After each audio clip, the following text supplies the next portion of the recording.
A number of Liberty users have asked about the safest way to change the value of a specific field on a list of records. The copies and borrower exchange options are, if you like, a guided global change option you can apply on the value currently selected on a limited number of fields. In this video, we'll do an exchange process on a list of copy records, and for copies, the change can be temporary or permanent. For this example, we're going to temporarily change the resource loan category from high demand to not for loan. So let's check it out. So you just go and search for the copies on which you want to do an exchange. So I'm going to go to the copy search screen, select high demand from the resource loan category list box, and click the start button.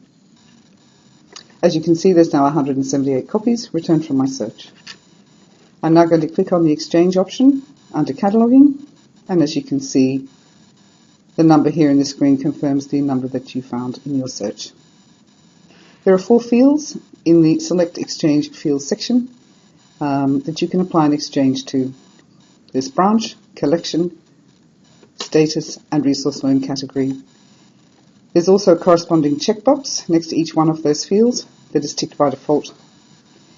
If you're going to do a temporary change, you must make sure that the tick remains in the checkbox that corresponds to the field whose value you want to exchange.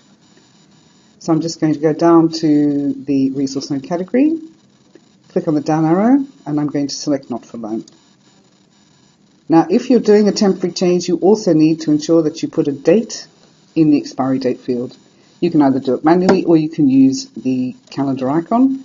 Select the date elements that you require, and there you have it.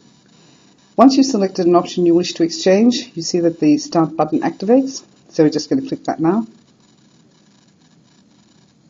The screen will refresh, and it lets you know how many copies were affected by the exchange. In this instance, all of them have been done. If there are any where the exchange could not be applied, it would let you know. So now that we've done that, we can click on the View All Affected Copies to go back to the list. And if you want to actually just double check that the RLC has changed, you can just go into the edit screen of one of your copies and just double check in the resource loan category. And you now see that there's not for loan there.